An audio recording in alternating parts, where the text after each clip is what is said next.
Hello, Vlad with a new story from my channel of amazing stories from life. Elena sat on a stool next to the grave. Not a tear in her eyes, only her fists clenched in furious helplessness. She was completely alone, if you don't count Katyusha. But who was she? A friend, not a relative. And now, with her grandmother gone, Katya wouldn't even be allowed in the door. Alyanushka, I won't let anyone hurt you, Katya whispered, stroking her shoulders. What are you going to do? I'm completely lost. He's not afraid of anything or anyone anymore, and he'll get rid of me. Quote. At that moment, her husband, Victor, hugged Natuk right before their eyes. A deathly silence fell. And suddenly Katerina pulled out a pin from somewhere, an ordinary tailor's pin, but with an unusual skull-shaped head. Natalia turned pale and pressed herself against Victor's shoulder. He, seeing the pin, was frightened and was ready to flee the cemetery himself. After all, if Katerina had that pin in her hand, then she knew everything else. And that meant only one thing. He was lost. Alyona was the daughter of local oligarchs. Unlike the rest of the residents of Zolotaya Dolina, Ivan Ilyich and Zinaida Petrovna Stepanov were Sosnovka's own. They married in the 1990s, and like everyone else, they found refuge in their vegetable gardens.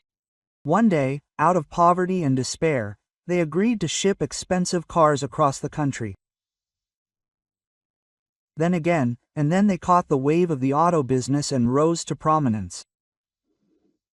They built a house on the outskirts of Sosnovka, and then the cottages of Zolotaya Dolina appeared here too. They lived modestly by the valley's standards, but by Sosnovka's standards, they were quite luxurious. Many envied them, but many also idolized them. Ivan Ilyich personally paid for trips to competitions and Olympiads for gifted children and even paid stipends when they went away to study. Elena was their only daughter. Since childhood, she had been friends with Katya, the granddaughter of the gravedigger Seryoga. He raised her alone, so he took on any job and was a confirmed teetotaler. Elena, look what I found. Katya handed her friend a pin that looked like a tailor's pin. What an interesting one. Look, what's on top? A skull. Wow. Where did you get it? Yeah, maybe in town with my grandfather. They sold sewing supplies at some kiosk. Very beautiful, mystical. The girls examined the pin. It was long, fairly thin, but sturdy, and on top was an elegant skull, not some faceless stamping, but three-dimensional, with detailed details. Elena, take it. And I can see that you like it. Katya, yes, my dear, I guess so. Quote, let me buy it from you, Elena suggested hesitantly. She had a flair for expensive valuables, while Katerina and her grandfather were short on money. Quote, oh, no, it's just an ordinary pin. Cheap, Katya was surprised. No, it's not ordinary and not cheap, I see. Well, all the more reason to take it. It's a gift, her friend laughed. And there were two pins. I'm keeping the second one for myself. I think it's magical. Maybe we should test it, Elena suggested conspiratorially. Let's do it, how about that? You know, I like Vidka. I want to cast a love spell on him. Wow. Listen, my grandfather told me that there's an old willow tree at the edge of the cemetery, and people always tie ribbons on it. They ask the spirits of their ancestors to help. And I know one story about a love pin. I read it in a magazine. Want to try it? Girls. They were about 14 or 15 years old at the time, and they went to the cemetery during a full moon. Alyonka's hands were shaking as she stuck a thin, unusual pin into a tree trunk. 3 light hairs wrapped around the shiny metal. And Alyonka whispered, as this metal enters the tree, so let Victor's thought enter. As the skull is empty, so let it be empty for other girls, and you for me, full. That's it, my friend. Carefully pull out the pin and carry it with you at all times, otherwise it won't work, Katya ordered. And the next day, their classmate unexpectedly asked permission to sit at the same desk with the salty one, and literally in 1 quarter, he went from a D student to an A student. Well, of course, next to smart Alyonka, you can become an academic. Katya, it's all the pin doing. It's a real miracle, Alyonka smiled. No, I think you're putting too much faith in this. Alyona's friend frowned. After school, they entered a teacher training college and went off to earn their living in another field. Vidka, however, completed his auto mechanic training in the city and returned to his native village. He got a job with Ivan Ilyich. Networks 100, where he had started in the 90s, still belonged to him. In memory of their youth, the girls returned to Sosnovka 5 years later. Both were stately, smiling, and eye-catching beauties. They should have walked the catwalk. They chose the school corridors until they reached their notebooks. Victor watched Alyona for a long time, and then one day he walked up to her and declared point blank, like, I love you, I want to marry you, you're the dream of my life. Alyanushka, granddaughter, are you sure you want to marry him? Yes, Grandma, she laughed loudly. He's the best in the world. I don't know. He looks a little strange. Take a closer look. There are so many good guys around. Elena paused. Grandma was right about something, wasn't she? But she'd been bewitching Vitka herself. How could she refuse him now?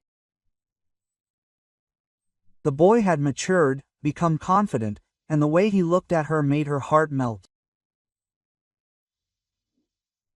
So, they got married. They decided to live for a while in a guest house near Elena's parents. At first, everything was fine, both at home and at work. And then Elena and her parents were driving out of the city, rushing to tell Victor that he would soon be a father.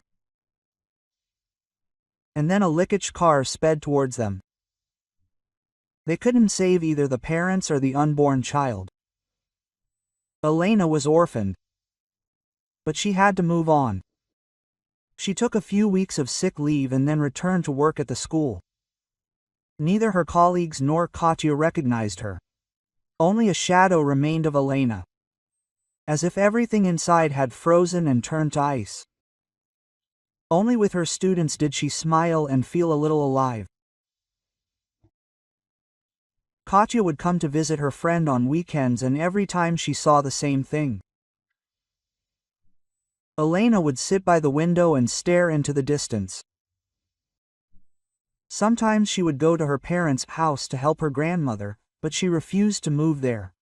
Quote, Alyonka, how can I help you, huh? Katerina asked her one day. But you can't help me with anything. This is all payback for the love spell. What love spell? And do you remember the pin? Then Elena started crying.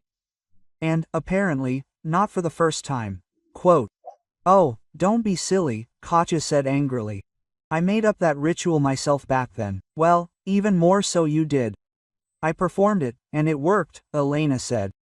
And where is the pin now? If you believe in it, let's get rid of it, and everything will be fine. I don't remember. I think it's somewhere in a box at mine or at my parents' house. Girls, would you like some tea? I brought some cake. Suddenly, Victor's cheerful voice rang out. How are you, sunshine? Thank you, everything's fine, Alyona replied through her tears. A week later, Nada, a stranger, showed up at their house, a very striking brunette with curls below her shoulder blades. Vidya said she would help around the house. Cleaning once a week, eating, cooking, and buying groceries. Alyona agreed. Right now, she just wanted to lie down and sleep, not think about dinner and clean shirts for her husband. Alyona, are you sick again? Katya burst in like a bright hurricane. Everything is bad. Karma has caught up with me. Alyona was all disheveled, in some old, unshaven dress, with wild eyes. She had been on sick leave for a couple of weeks. What karma, huh? The most ordinary one. This is all for my witchcraft. The girl burst into tears again. I don't understand anything. Why did Katerina frown? Well, look. Elena dragged her friend around the house and started pointing her finger first in one direction, then in another. At first, Katya didn't understand anything, but then she saw. Strange symbols were drawn here and there. On the table, in the bathroom, on the walls, door frames, doors, cabinets. Some were tiny, barely noticeable, and some were huge. And each time, in the center of the symbol, a pin. The same one, remember? Elena looked at her friend. She nodded. And the worst thing is, I hear a baby crying. No one hears it, only me. I wake up at night, he's crying, sometimes during the day. Wait, I don't understand anything. What crying? What pin? A child is crying at home. They, Vidya, have never heard anything. And the pin disappears every time. That can't be. Her friend frowned even more. It can't be, but it does exist. So, I think you need to get your nerves under control. Come on, move in with Grandpa and me. We'll watch your hallucinations unfold for a week. I was about to ask you myself. See, he's leaving for a week too. I'm afraid to stay home. I don't want to go to Grandma's. If there's a baby's ghost in our house, then I couldn't stand the ghosts of my parents in that house. And strangely enough, during the entire week that Elena lived with Katya, she never woke up at night, never heard anyone crying, never saw a pin, either from talking with her friend or from a good night's sleep and walks. But her cheeks started to twitch again. A mischievous sparkle began to sparkle in her blue eyes. But as soon as she returned home, it all started again. The house must be cursed, Elena whispered to her friend. Uh-huh. Or someone is deliberately driving you crazy, said Katerina. 2 months before she was due to receive her inheritance, Alyona disappeared. Grandma became completely weak from grief, scolding Victor, calling him a traitor to her face. The doctors at the hospital were amazed. He seemed like a stranger, yet he visited Grandma, brought her medicine and packages, took care of the house, found a good clinic for his wife, and kept it a secret so as not to damage her reputation. And Grandma kept repeating, pills and money. And she should have been grateful. Soon Grandma passed away. Here, Alyona, say goodbye to Grandma. Do you understand me? She's your grandmother, her husband repeated loudly, as if he were talking to a madwoman. Meanwhile, Alyona sat on a stool, clenching her fists helplessly. There was a trial a week ago. She was declared incompetent. The doctor who promised to help said terrible things. It was as if she were chasing devils around the house, damaging furniture and walls with pins, hearing voices, and no one believed it was all happening. And Natalia had put her in some very tight and itchy blouse, so now Alyona was literally twisted because of it. Vidya stood next to her. Nada grabbed his hand and glared at everyone with her black eyes. Mine, she looked predatory at Alyona. Her husband smiled smugly. He'll be appointed Alyona's guardian, since she has no other relatives. And then all the money, all the property in this family will go to him. Well, Her inheritance is now my inheritance, he quietly said to Nada and laughed. It was obvious these two were close, even too close. And clearly not for the first time. Alyona, I want to show you something. Suddenly, Katya's loud voice rang out. She pulled a pin from her pocket, the same one with the skull that they had stuck in his as girls. Where did you find it? Alyona didn't even have the strength to talk. They told me I hid it somewhere in the room, but they didn't find it. Of course it wasn't there. I found it in their room. Katya looked at Victor and Natasha. Natalia turned pale and pressed herself against Victor's shoulder. You were ready to run from the cemetery yourself, forgetting about the inheritance. After all, if Katya found the pin, then she found everything else too. Quote. He turned his head toward the exit, unhooked his lover's hand, and she squealed like a wildcat. Did you understand everything correctly? Katerina said coldly. I know everything, and now everyone else will know too. It's a shame it's so late. Quote. That very day, Victor came home early and overheard his wife and her friend talking about teenage crushes, fortune-telling, and pins in cemeteries.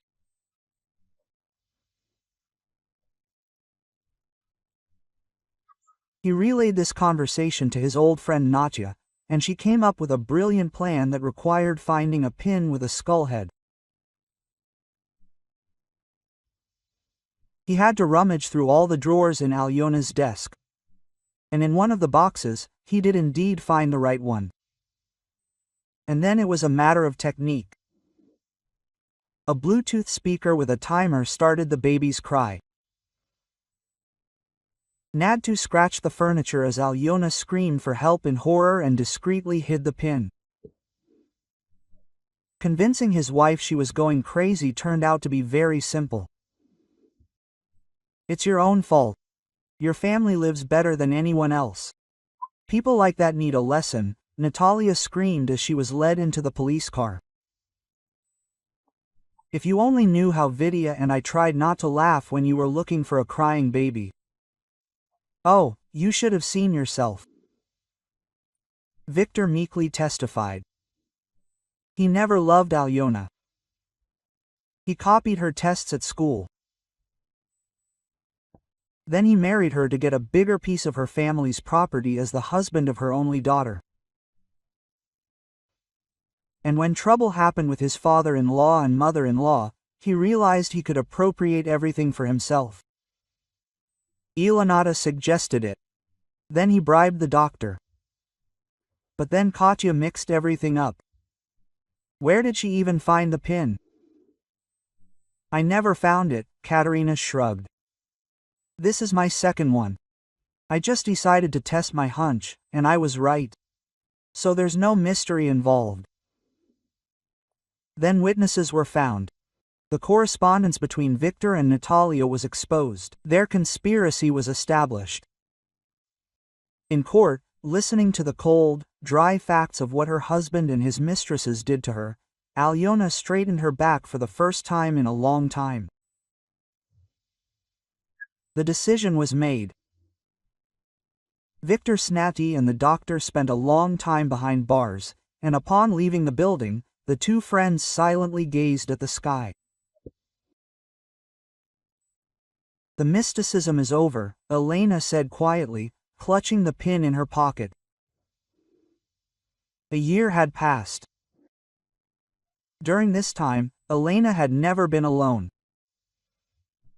Katya would drag her for a walk or to the theater, or she would put on a play with the children at school.